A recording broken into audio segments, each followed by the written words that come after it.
Chers amis, bonsoir.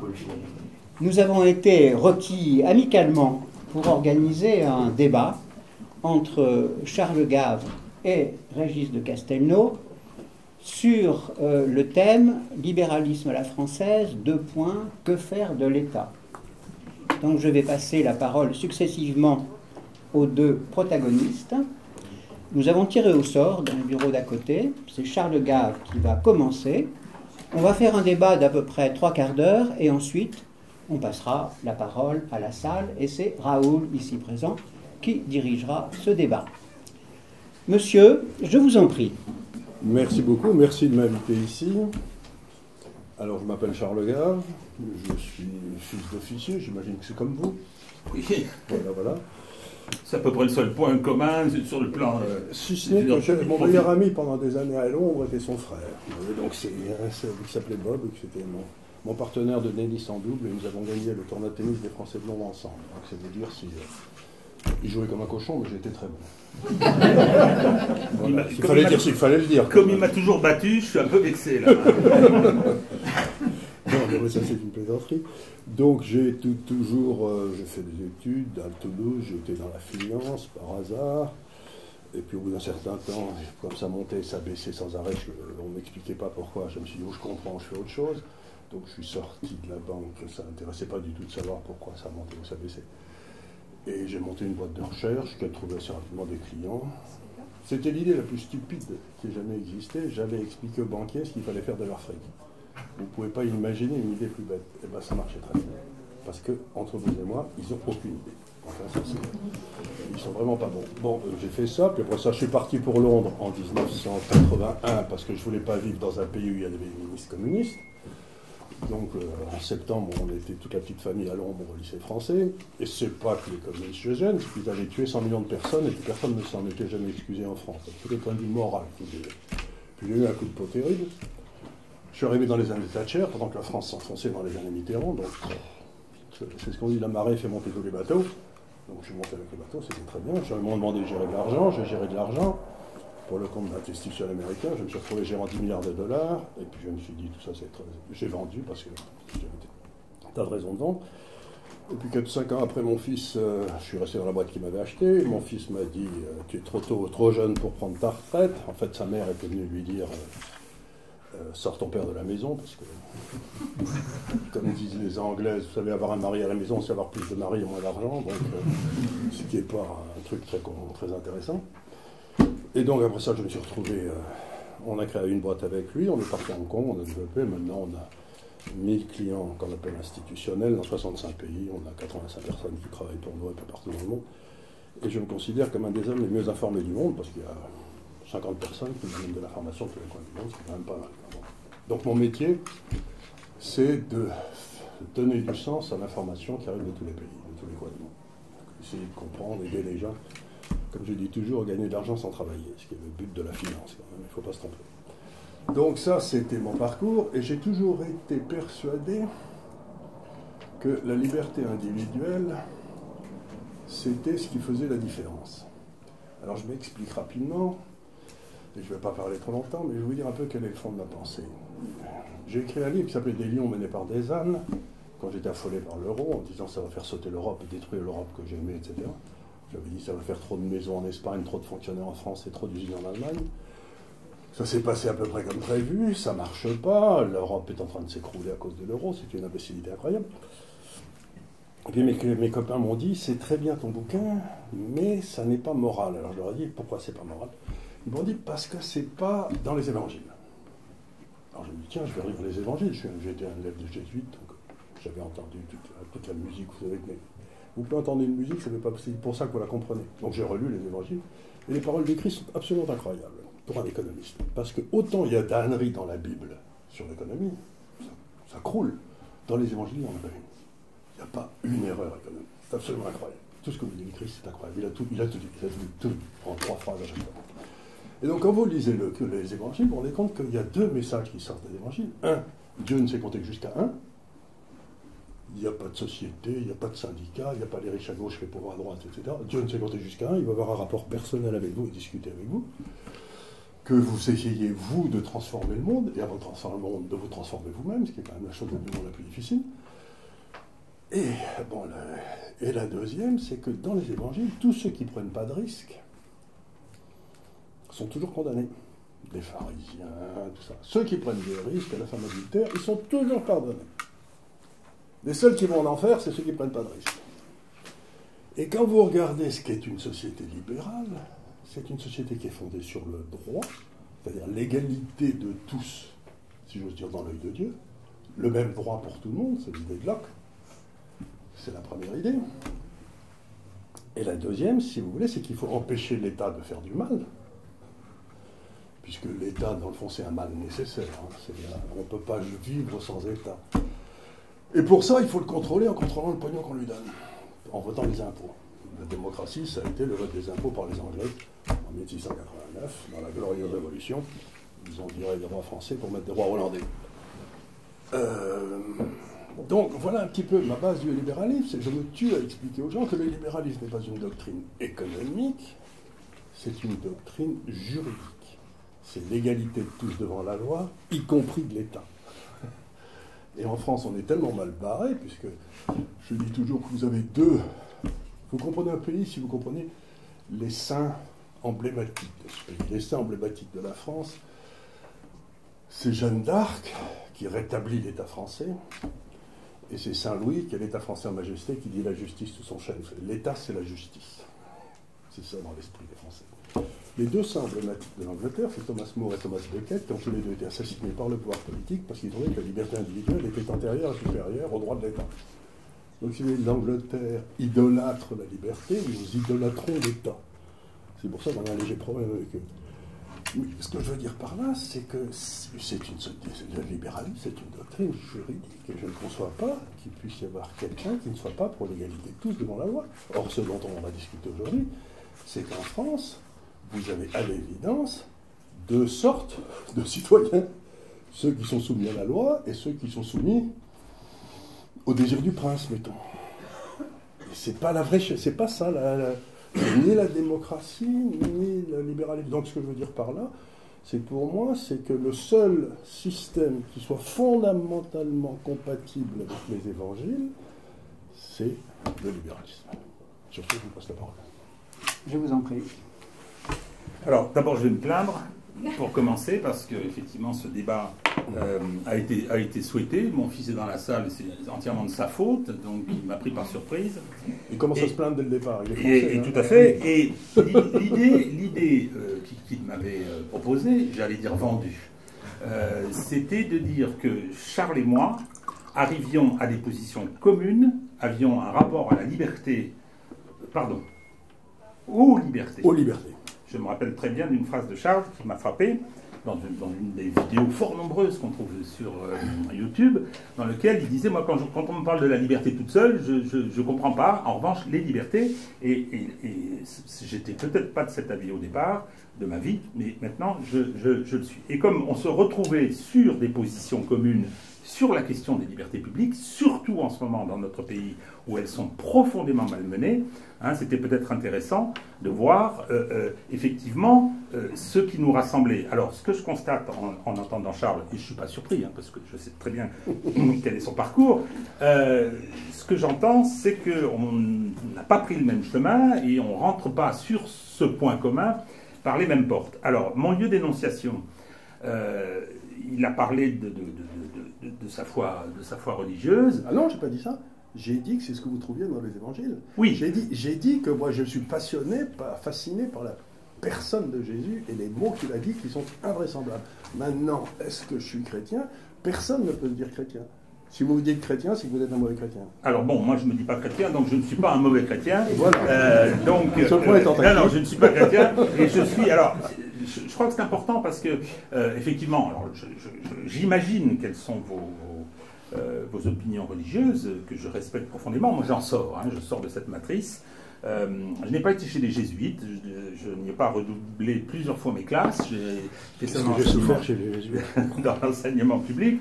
Donc, mes lectures, c'est moins les évangiles que Paul, qui est un grand écrivain et un théologien génial, mais c'est pas ça qui a formé mon approche des questions, mon analyse du monde et mon approche des questions politiques. Donc je suis un matérialiste méthodologique et j'ai une histoire personnelle assez particulière, hein, puisque je pense que ça aurait à l'époque, s'il l'avait su, fâché beaucoup Charles, mais j'ai été assez tard d'ailleurs, hein, j'ai adhéré au Parti communiste en 1975, j'avais 25 ans.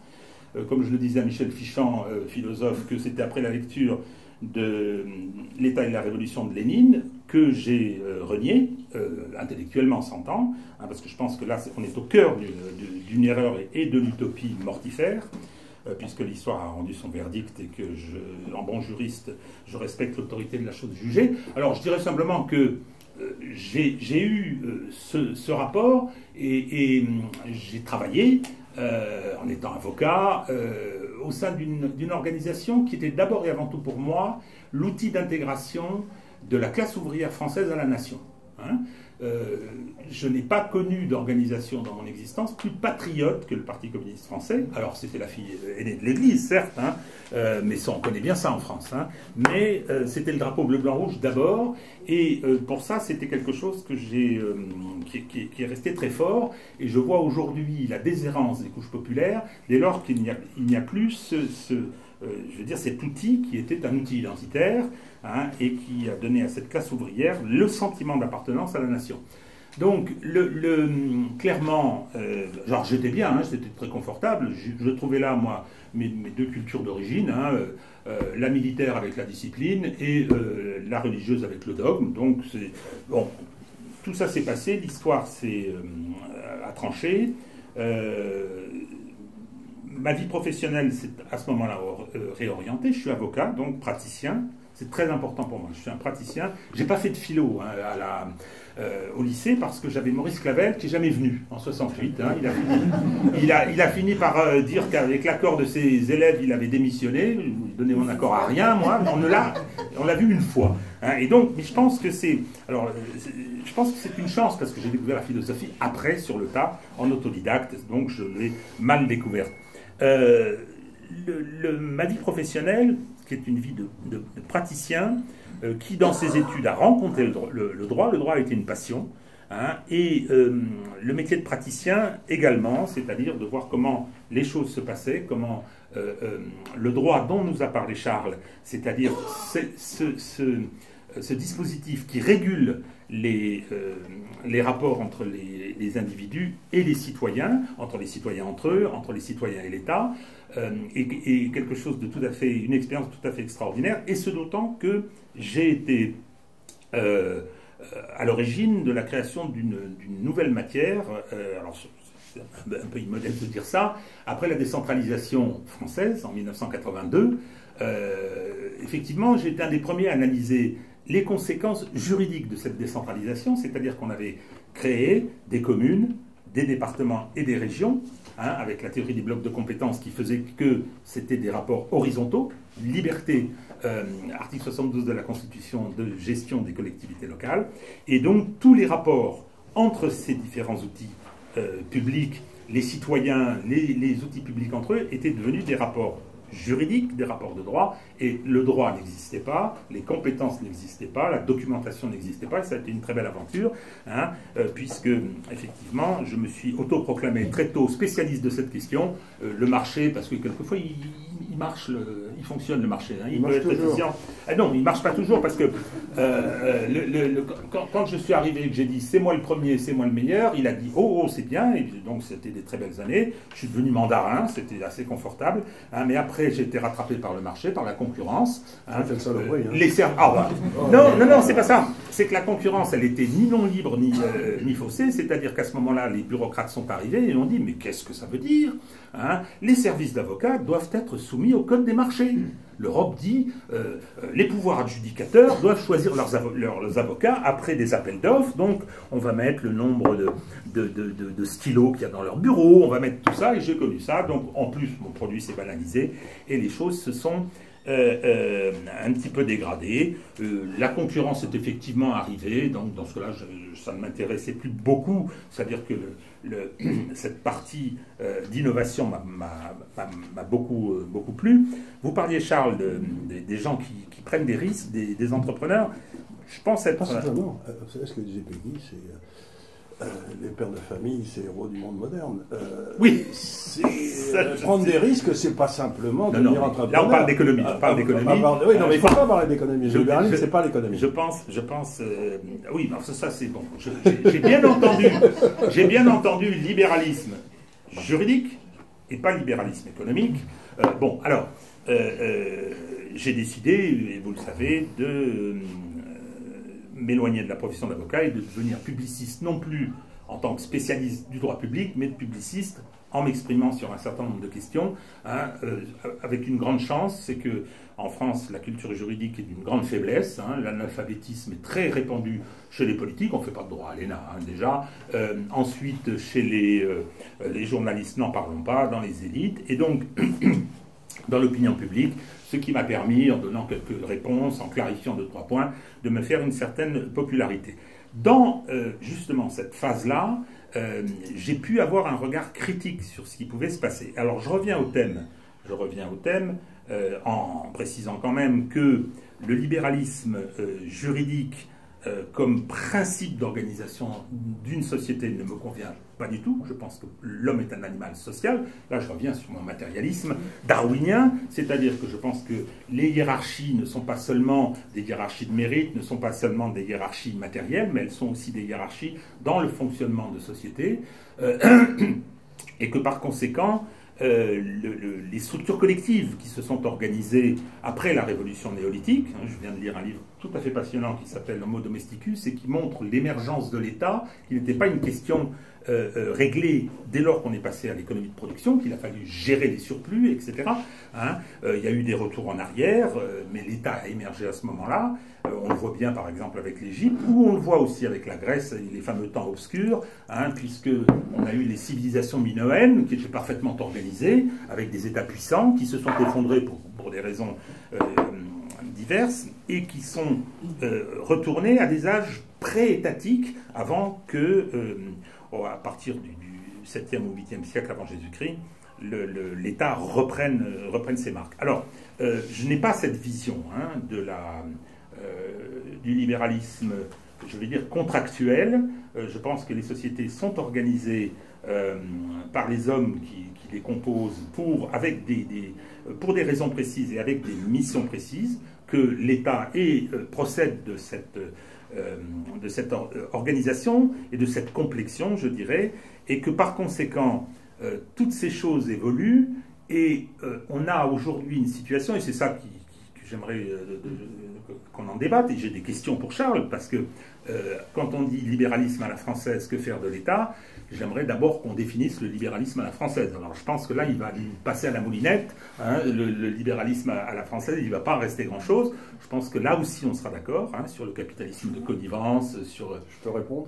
Je termine dans une seconde, Charles. Hein, non, donc, parce que le libéralisme à la française, on va en parler. Que faire de l'État, je dirais... quel État et même qu'est-ce que l'État, hein. Donc, effectivement, pour définir, moi, sur le libéralisme à la française, je n'ai pas les compétences qui me permettent d'être aussi pertinent que Charles. En revanche, sur ce qu'est l'État, je pense avoir une certaine expérience, hein, et surtout, on peut poser le problème à l'envers, c'est-à-dire qu'on peut partir de ce que cet État fait, de la façon dont il se comporte, dont il est organisé, pour ensuite remonter et essayer de le définir, de savoir ce qu'il est, quel objet étatique est-il aujourd'hui, hein. Je pense que l'État français est un objet étatique particulier, lié à une histoire, lié à une culture particulière, hein, très importante et qu'on sous-estime beaucoup aujourd'hui, hein, et qu'il est malheureusement extrêmement abîmé dans la période actuelle, et il est abîmé sur ces questions de la démocratie et des libertés. Je vous en prie. Donc le libéralisme à la française, alors, je suis désolé, je vais avouer un crime. J'ai été assez copain avec Milton Friedman, vous savez, qui était C'est horrible. Un homme tout à fait éminent, il mesure 1m50, mais c'était un génie de la pensée. Et c'est un géant. Et donc, je lui posais un jour la question, pourquoi sur la moitié des grands penseurs du libéralisme, moins la moitié des grands penseurs du libéralisme ont-ils été français. Alors il a réfléchi, il s'est marré parce qu'il était très bien.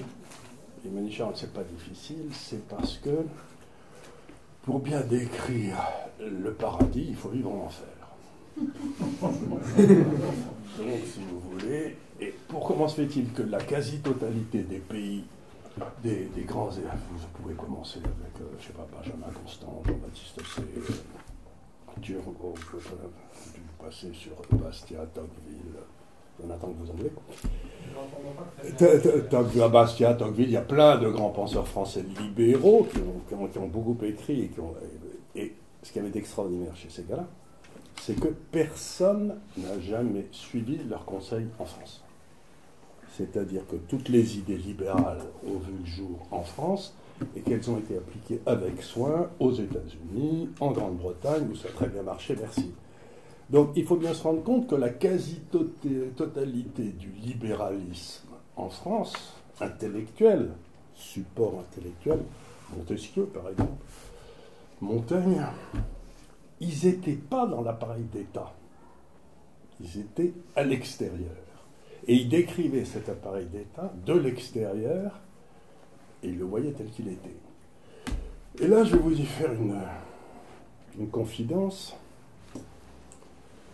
Je crois à la prééminence des systèmes d'éducation sur la formation des élites.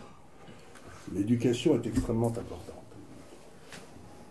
Et en France, que vous le vouliez ou non, il y a deux systèmes d'éducation qui cohabitent depuis des siècles.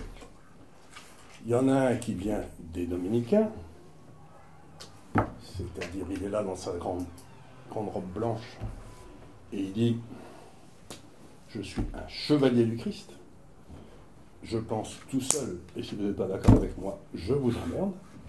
Et c'était l'université française, les grandes universités, ça commençait avec la Sorbonne, etc. Et puis l'Église ayant été attaquée par ces penseurs libres, on a créé avec les jésuites les soldats. Et il y a une différence essentielle entre qui devait obéir jusqu'à la mort, perinde ac cadaver. Et vous avez donc eu ces deux grands systèmes qui ont perduré en France pendant 3 ou 4 siècles. Tous les grands intellectuels venaient toujours du système universitaire, jamais des écoles. Parce que les écoles, c'était là où on apprenait à obéir, pas à réfléchir.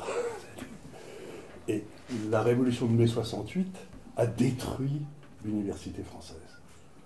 Et il n'est resté que les soldats, que les corneaux qui savent qu'obéir et qui n'ont jamais réfléchi de leur vie.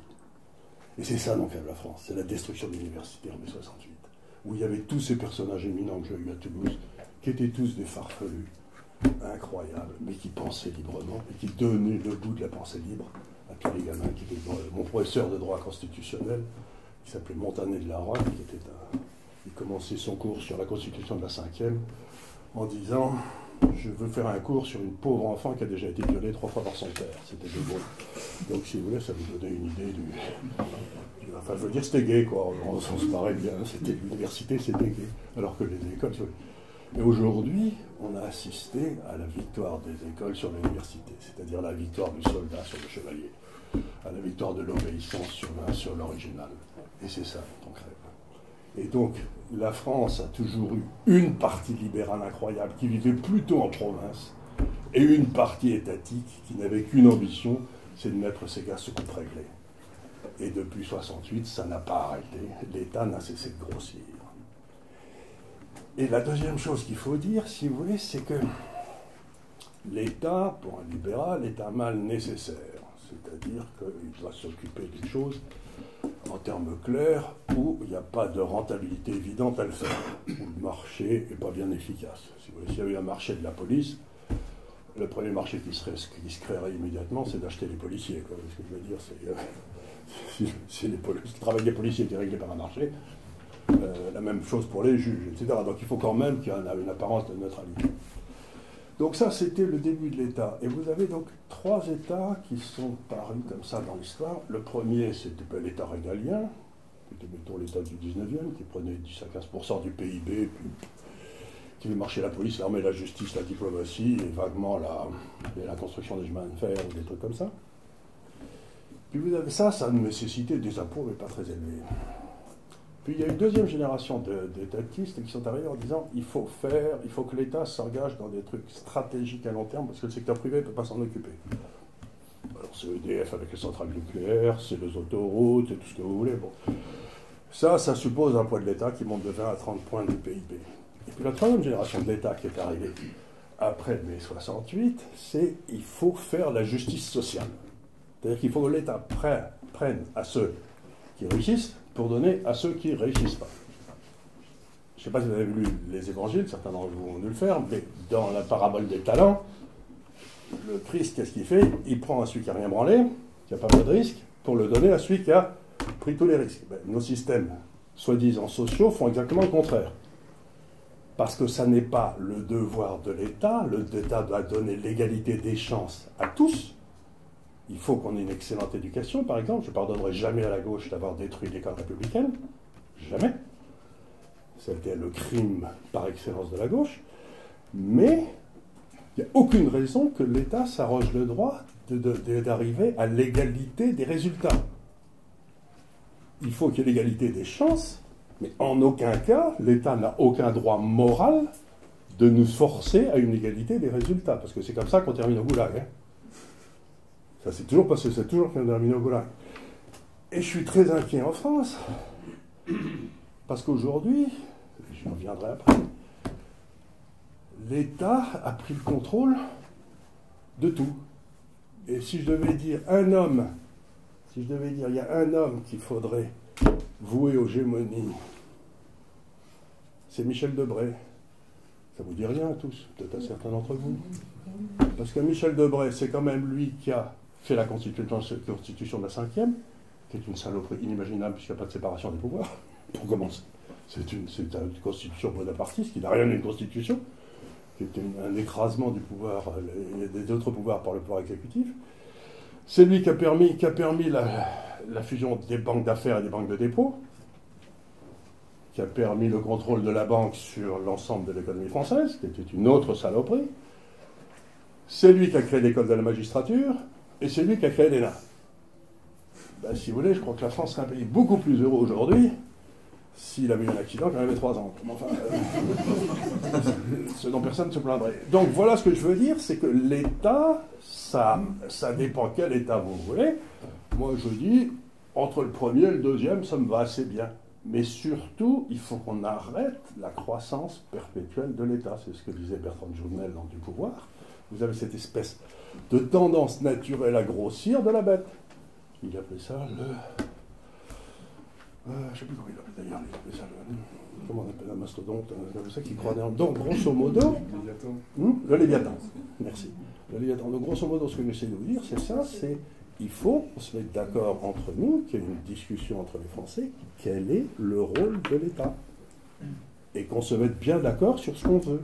Et la seule façon d'arriver à des résultats, à mon avis, c'est un référendum d'initiative populaire chaque fois qu'on vous pose une question. Est-ce que vous connaissez un seul politicien suisse dans la salle? Parce qu'il n'y a pas de chômage, c'est le niveau de vie le plus élevé du monde, c'est la monnaie la plus forte du monde. Ils ont un excédent budgétaire, ils ont un excédent extérieur, ils n'ont pas eu une guerre depuis 2 siècles. C'est peut-être parce que vous ne connaissez pas un seul politicien que ça marche. Et pourquoi vous ne connaissez pas des politiciens? C'est parce que c'est les Suisses qui décident. Plutôt que d'avoir des garçons ou des filles que leur maman n'a pas assez aimé quand ils étaient petits.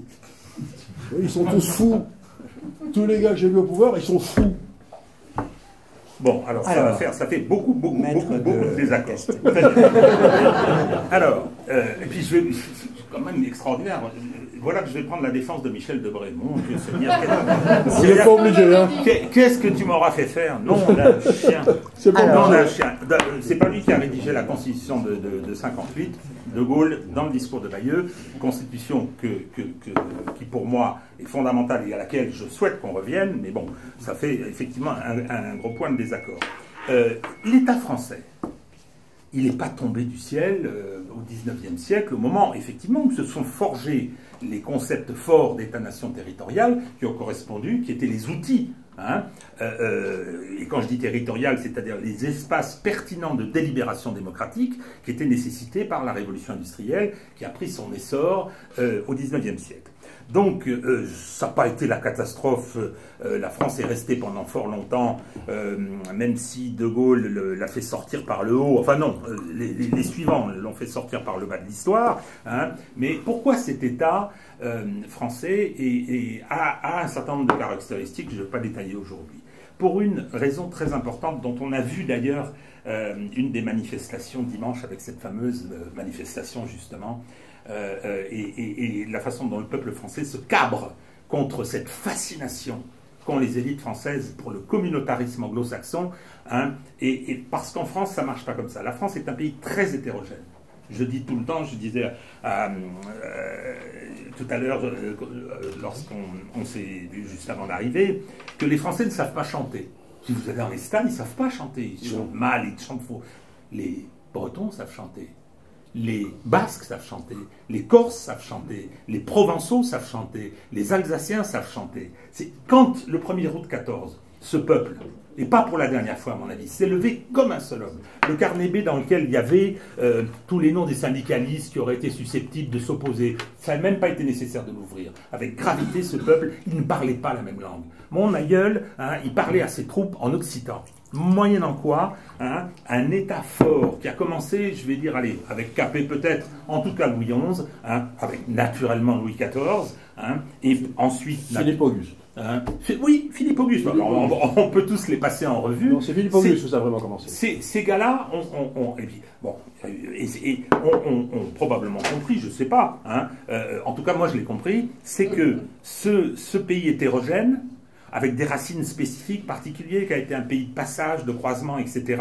Hein, ce qui le rassemblait, hein, c'était quelque chose de très spécifique, effectivement, ce patriotisme français chevillé au corps, cette arrogance hein, qui nous permet de couper la tête de nos rois, d'un certain nombre de personnes, et puis d'envoyer un message au monde. Hein, quand vous voyez les hymnes en Amérique latine, ils font tous référence à la grande révolution française. Ce que je trouve assez extraordinaire d'ailleurs, parce qu'on fait la révolution, on change de souverain, on lui coupe la tête, on dit maintenant ce sera le peuple qui sera souverain, hein, et puis nous, on a mis 100 ans avant d'arriver hein, au même résultat et à mettre en place une république. Non, ce que je veux dire, c'est que cet État, il est le fruit d'une histoire importante, et ça, je pense que le père de Gaulle l'avait compris, et il n'est pas arrivé ici par hasard. Alors, je suis d'accord sur les deux premiers termes, hein, mais sur le troisième, effectivement, pourquoi est-ce qu'il y a eu le NM?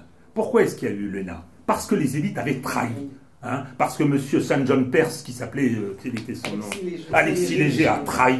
Les élites se sont vendues à l'Allemagne. Hein, elles ont... Christiane Nouveau. Non. Elles l'ont toujours fait. Non, c'est Peggy, je veux dire, alors, se le disait très bien, les élites ont toujours trahi. Hein, alors, arrêtez. Bon, d'accord. Mais il n'empêche, alors c'est pour ça que je défends Debré. Il n'empêche que le père Debré, hein, vous savez très bien comment se faisait la cooptation des grands corps. Le vrai ministre des Affaires étrangères, c'était Alexis Léger, apaisement de partout, etc. Et dès que, juste après la défaite, il a filé aux États-Unis, il a passé son temps à savonner la planche à Charles de Gaulle. On aurait dû le fusiller à la Libération, mais de Gaulle n'a pas fait une véritable épuration. Et quelque part, j'aurais tendance à l'approuver, parce qu'il devait, face à la gote qu'on nous promettait, il devait présenter un État. Tout de suite. Première chose qu'il fait après le débarquement en Normandie, il va mettre un commissaire de la République à Bayeux. Hein, donc il va mettre un représentant de l'État. Et qu'est-ce qu'il a vu, Charles de Gaulle, à mon avis? Il a vu que la France était un pays suradministré. Peut-être que là, sur ce point, on sera d'accord. Mais sur le plan des institutions, hein, c'est un pays qui est effectivement fragile. Parce que quand même, hein, les États-Unis, 27 articles dans la Constitution depuis 1776, ils ont toujours la même. Hein. Nous, on en a eu 15 ou 20, hein, je ne sais plus. Si je compte les transformations qu'il y a eu avec la Constitution de 58, hein, où il y a eu à peu près 20 réformes, je pense qu'aujourd'hui, elle est absolument en lambeaux, et je considère, et c'est pour ça que la réponse à la question que faire de l'État, elle est très difficile à identifier, et il est très difficile d'y répondre aujourd'hui. Charles, vous définissez ce qu'il devrait être par rapport à une efficience, par rapport je veux dire, un mode de fonctionnement. On n'a pas parlé encore de ça. Ce que j'essaie de dire, c'est que la première L'État, pour reprendre la plus vieille définition, c'est le monopole de la violence légitime. C'est-à-dire qu'ils peuvent, c'est comme ça qu'ils exercent leur pouvoir. Si vous dites non, ben vous allez en cabane. Bon. Enfin, ça dépend des gens. Il y en a qui vont jamais en combattre, mais ça c'est autre chose. Donc c'est le monopole de la violence légitime. À partir du moment où j'ai délégué ce monopole à quelqu'un, le grand problème de la science politique depuis 2000 ans, c'est de dire comment je vais contrôler cet outil à qui j'ai donné le pouvoir de me mettre en prison. C'est ça l'essence de la science politique. Non, c'est pas seulement ça. C'est ça, c'est comment contrôler la bête que j'ai créée qui peut devenir un monstre. Alors, on va y revenir. Je pense que c'est très important. Mais l'État, il est là aussi pour gérer les conflictualités qui naissent, qui existent et qui sont le propre du politique. Les contradictions d'intérêts, les conflictualités. Et en France, qui est un pays de guerre civile, très facilement, vous le savez bien. Hein, il y a celle de la Révolution française, il y a celle des guerres de religion. Hein, la révocation de l'édit de Nantes, c'était un acte politique, c'était un acte étatique, pas d'État protestant en France. Hein, c'était pas pour être méchant avec les protestants, hein, c'est parce que Richelieu avait parfaitement compris, hein, quel sacré homme d'État celui-là aussi, hein, avait parfaitement compris qu'on ne pouvait pas affaiblir cet État, que c'était affaiblir la France. Moi, j'ai une question concernant, effectivement, depuis 68. 68, il y a deux choses qui se produisent. C'est le 14 juillet des couches moyennes. Hein, et donc, effectivement, alors là, elles sont toutes contentes. Elles vont bousiller l'université, bousiller l'école. Je suis parfaitement d'accord. Et il y a le mai ouvrier qu'il ne faut pas oublier. C'est la classe ouvrière, en débordant les organisations syndicales et politiques, qui dit « Les 30 Glorieuses, on a travaillé. Hein, elles ont été profitables. Donc, maintenant, on veut un peu notre part. » C'était ça hein, qui s'est produit. Donc, ça, c'est la partie, effectivement, de cette irruption des couches moyennes. Mais l'État-providence, entre 45 et 73, premier choc pétrolier, il a fonctionné, il a fait cette répartition, il a géré les conflictualités, hein, il a arbitré sur un certain nombre d'intérêts divergents. Il était à 35% du PIB, aujourd'hui on est à 56%. Alors ça, oui. C'est-à-dire il a pris, ce qu'il avait fait à l'époque, c'était très bien, mais malheureusement, il ne s'est pas arrêté. Là, le problème, c'est que confronté à... Parce qu'il faut quand même regarder comment ça s'est passé, 86-88, hein, notre cher Jacques Chirac, il arrive, hein, toujours aussi opportuniste. Alors, il est thatchérien entre 86 et 88, mais il le fait dans ce capitalisme de connivence à la française, classique, hein, donc on aura quand même quelques points d'accord. Hein. Et donc, mais c'est effectivement, il y aura de nouvelles tentatives, il y a 80-83, et puis après 83, le dolorisme qui vient, etc. Je voudrais arrêter un tout petit peu ici, parce que le capitalisme de connivence, quand même, le plus extraordinaire, c'était celui de Mitterrand. Oui. Il ne faut pas se tromper. Celui qui voulait, qui a fait toutes les opérations, etc., pour se faire une énorme fortune qui est parquée à l'UBS à Zurich, c'est Mitterrand. Donc, si vous voulez, le début de la saloperie en politique, où on a des informations privilégiées et on achète, ça a été Mitterrand. Et ça avait commencé avec Giscard, à peu près, mais avant, ça n'existait pas. Moi, j'ai connu les années fric, les années 80. J'avais même écrit un livre après, quand il y a eu le financement public de la vie politique, qui s'appelait Pour l'amnistie. Je voulais qu'on l'amnistie, hein, et qu'on mette les compteurs à zéro, puis qu'après on visse. Hein. Ça a commencé avant et ça continue. Hein, quand on apprend que Madame Goulard est présentée comme commissaire européen, alors qu'elle va être mise en examen, enfin, la semaine prochaine, enfin mise en examen, parce que... Alors, ce que je veux dire, là, on est absolument d'accord. Si le bilan... D'une famille de hauts fonctionnaires ou d'officiers qui était la mienne, tous ils mouraient pauvres. Personne ne s'enrichissait dans la fonction publique. Personne ne s'enrichissait dans la fonction électorale. Mais il y a eu, à partir des années Giscard, une corruption de la fonction publique, de la haute fonction publique, qui a été insensée et qui n'a fait que s'aggraver président après président. Et qui continue. Et qui continue aujourd'hui. C'est un vrai scandale. Et il n'y a jamais personne qui a... Et donc aujourd'hui, et je vais terminer là-dessus en reposant des questions. Hein, que faire de l'État? Je ne réponds pas à cette question, je dis que faire de cet État? Parce qu'on est quand même dans un système extraordinaire. Hein. Je suis partisan de la séparation des pouvoirs, un peu montesquiste et un peu rousseauiste aussi, donc les check and balance, ça me plaît assez bien, hein, parce que je veux dire... ça marchait si les gens étaient vertueux. Pas seulement si les contrôles existent, etc. Mais on est dans quel système, dans quel régime depuis le coup d'État du printemps 2017? On n'a plus de séparation des pouvoirs. C'est fini. On a un Parlement qui est une vague chambre d'enregistrement où les gens foutent le camp, il manque 100 députés, on ne sait plus. Hein, et qui est... Non mais c'est une honte nationale. Et on a un système judiciaire, avec nos 4 cours suprêmes, pourquoi faire simple quand on peut faire compliqué, hein, qui ont toutes rallié le pouvoir et qui ont fait la démonstration hein, qu'elles avaient une triple fonction, couvrir les amis de M. Macron, et je vais en dire un petit mot, réprimer l'opposition, emmerder Marine Le Pen, emmerder Fillon, emmerder Mélenchon, hein, et enfin réprimer les Gilets jaunes. Je n'ai jamais vu ça. On a eu 3000 condamnations, dont 1000 peines de prison ferme. Je peux vous dire que dans les cités, hein, les gars, si on leur expliquait ça, qui ont 25 condamnations à leur casier judiciaire et qui n'ont jamais fait des gardes à vue, mais jamais une seconde de prison, ça les fait rire. Hein. Donc on a un système judiciaire qui a complètement rallié le pouvoir. Donc ce régime minoritaire, 11% des inscrits aux élections européennes, qui était un référendum anti-Macron, 11% des inscrits, c'est-à-dire une catastrophe, et tous les médias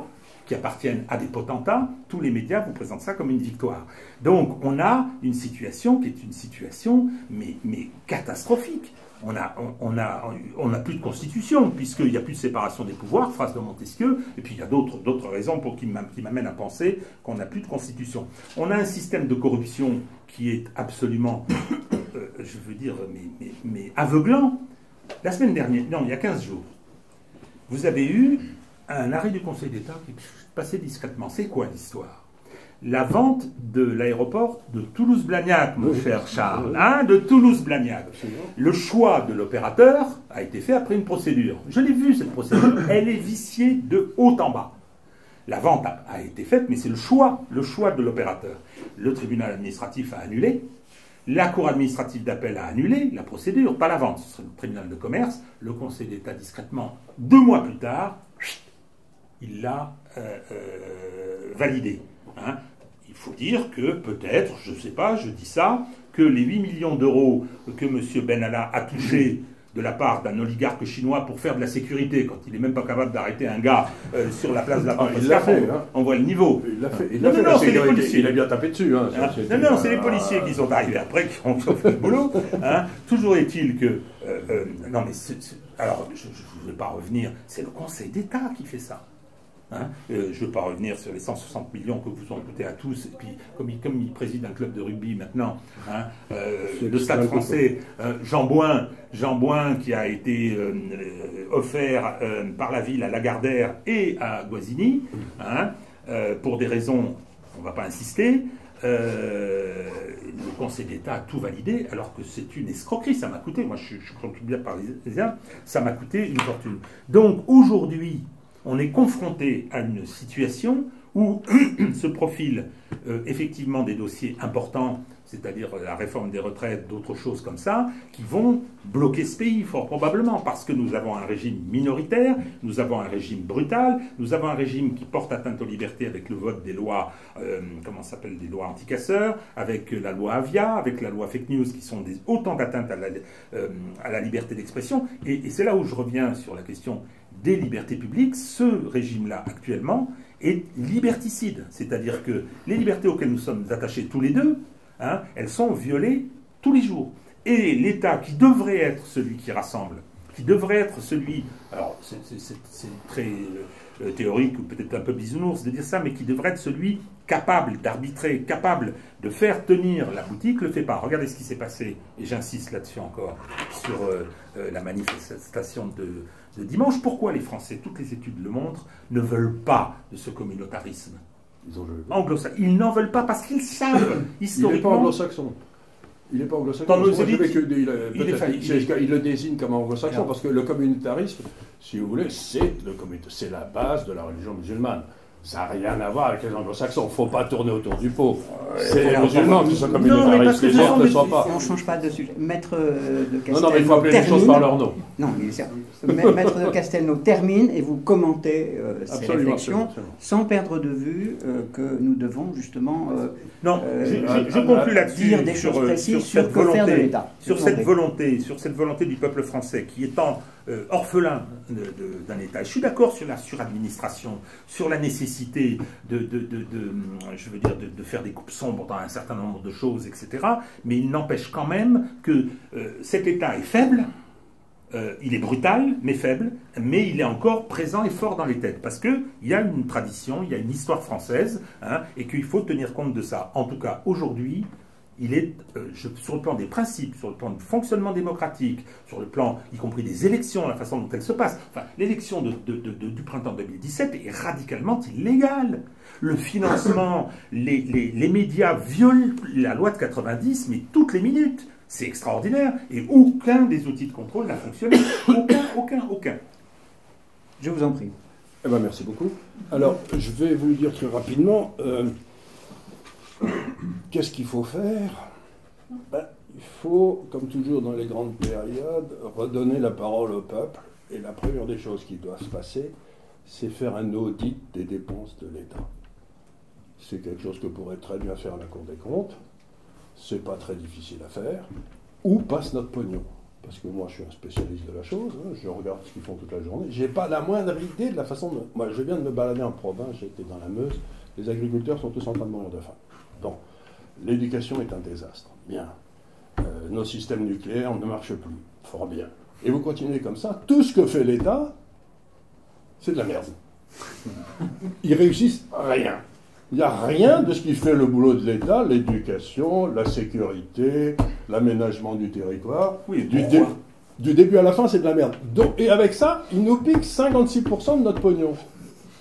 Ben, je me dis, la première des choses, c'est qu'il faut faire comme Locke, revenir au vote de l'impôt par les citoyens. Et il y a une chose qui est tout à fait évidente dans ce cas-là, c'est la dette. Parce que si la dette... c'est de l'impôt différé. C'est-à-dire que vous ferez payer par vos petits-enfants dans 20 ans. Ils n'ont pas voté pour ça.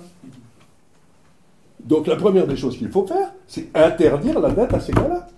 Interdire à tous ces gars-là d'émettre de la dette. Parce que ça, à ce moment-là, on les tient par où ça fait mal. Vous voyez ce que je veux dire? C'est-à-dire qu'il faut commencer, là où a commencé Locke, contrôler le pognon. Si on ne contrôle pas le pognon, ça ne sert à rien. Il faut les empêcher d'avoir accès à notre fric. Il faut une révolte fiscale. Il faut qu'on cesse de payer nos impôts. Et c'est ce qui se produit. Mais ils viennent le prendre à la source, comme le dit monsieur. Maintenant, ils ont tellement compris qu'ils vont l'appliquer à la source. Ils se font leur trésor. Oui, mais regardez ce qui vient de se produire quand même. C'est assez extraordinaire. Vous avez 3 personnes, hein, qui décident qu'ils n'ont pas à payer des impôts. Hein. Vous avez monsieur Thévenoud, vous avez député ministre du Commerce, qu'on fout dehors rapidement. Vous avez monsieur... une phobie administrative, le pauvre. Oh ben c'est affreux. Vous avez monsieur Cahuzac, vous avez des belles photos. Comment lutter contre la fraude fiscale, monsieur Cahuzac. Hein, et vous avez enfin un gars qui est au ballon aujourd'hui, hein, puisqu'on lui a refusé sa 2e mise en liberté hier pour une seule raison, c'est pour l'empêcher d'être candidat à Levallois-Perret, où il serait élu triomphalement. Mais, et d'ailleurs, je trouve que la façon dont ça s'est passé est du point de vue du respect des principes tout à fait scandaleuse. Mais ces 3 gars, quand Balkany a été condamné la première fois aux 4 ans avec arrestation, mais tout le monde a gueulé. Alors comme c'est un sport national, hein, la fraude fiscale, mais comment? C'est la première fois qu'on met... Ce sont des gens qui sont élus pour voter les impôts que vous allez payer et ils s'en dispensent. Hein, je veux dire, donc, le problème, il est un problème démocratique. Comment peut-on accepter que l'Assemblée nationale soit dans cet état, soit composée de cette façon-là? Enfin, sa composition sociologique n'est absolument pas à l'image de ce pays. J'ai une solution pour ça aussi. Vous dites, vous faites comment? En Suisse, en Angleterre, aux États-Unis, le fonctionnaire est inéligible.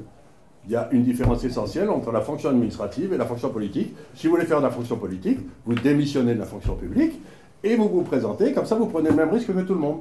Donc, absolument. Je ne vois pas du tout pourquoi on aurait cette espèce de caste qui, style Juppé ou Fabius, qui arrive, se fait battre, retourne dans son corps d'origine, où il va toucher sa retraite, le cas échéant, qu'un homme comme Juppé touche au moins 6 retraites. Et pareil pour Fabius, pareil aussi. Hein. Hollande, pareil. Hollande, c'est à peu près 450 000 euros par an qui touche. Bon, 450 000 euros par an. Un type comme moi, qui a été dans les affaires toute sa vie, pour toucher 450 000 euros indexés, garantis par l'État français, il me faut un capital de 45 millions. Donc, pourquoi on n'impose pas sur le capital, ce gros con? Faut pas dire des gros mots, pardon. Non, mais je veux dire, c'est le receveur des postes de tube, ce gars-là. Ce que je veux dire par là, c'est qu'il faut les prendre par le pognon et par la démocratie. C'est les deux seules façons de... Vous venez de dire quelque chose. Faire un audit, c'est facile. Ah bon, la Cour des comptes peut faire ça. Elle ne le fera pas.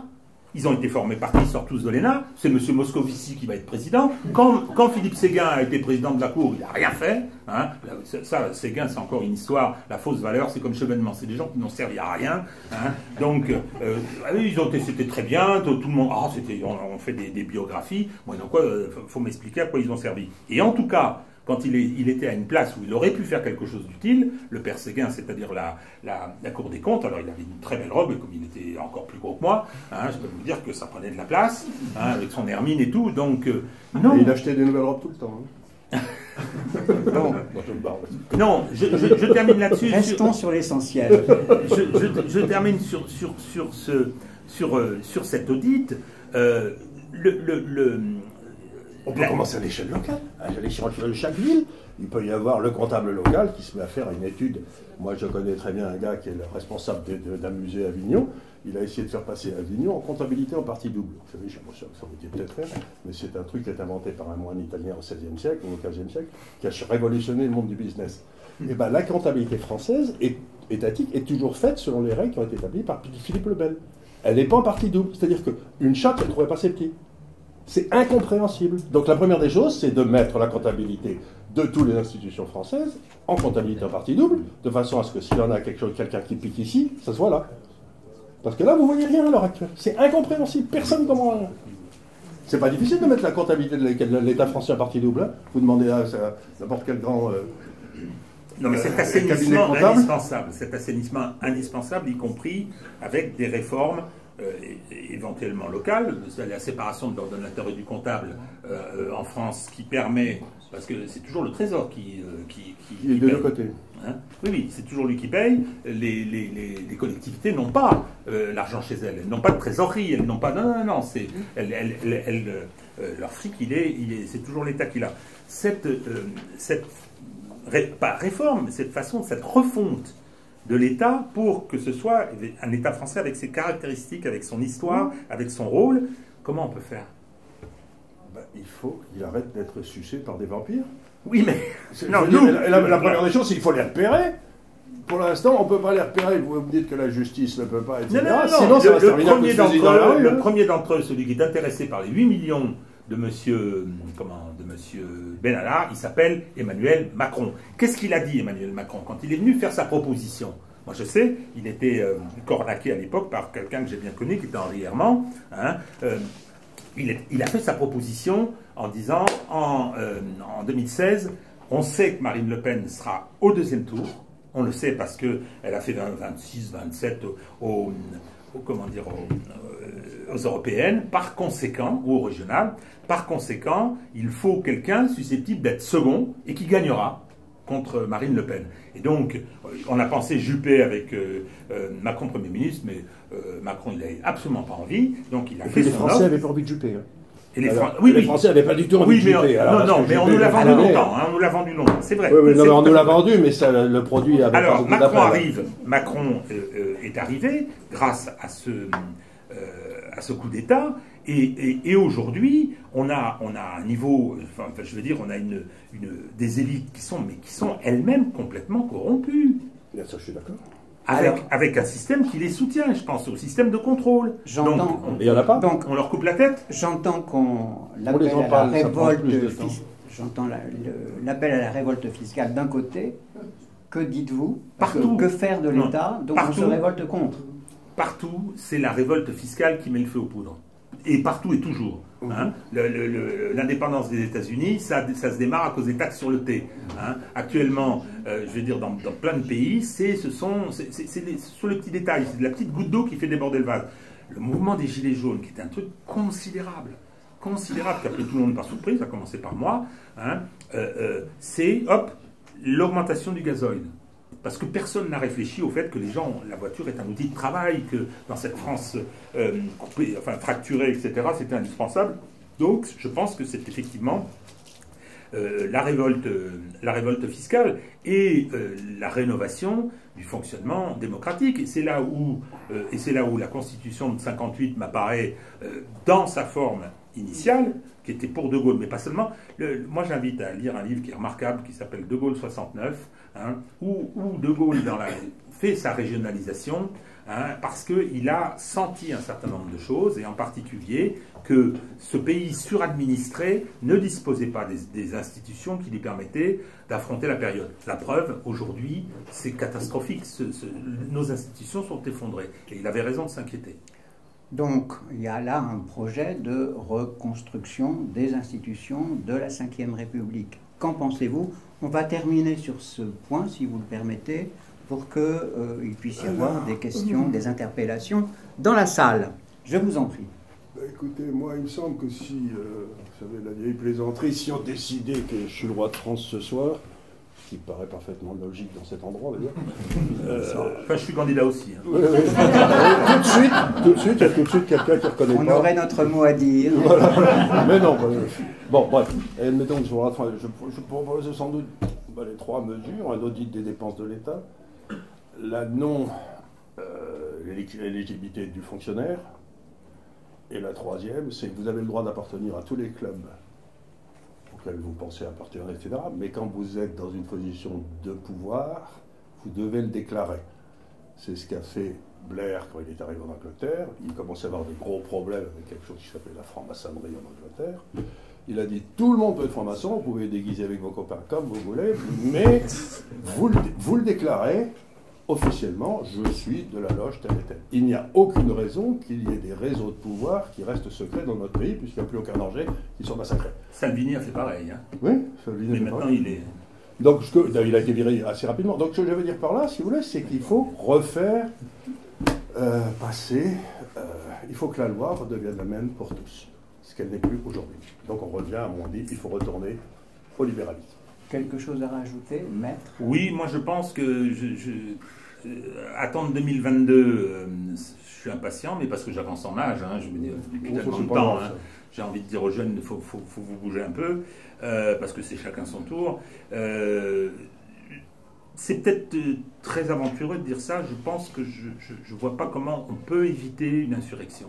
Non, je n'ai pas dit une insurrection armée, hein, mais les Gilets jaunes, on n'en était pas loin. Hein, on n'était pas loin, la police a tenu, la magistrature, n'en parlons pas.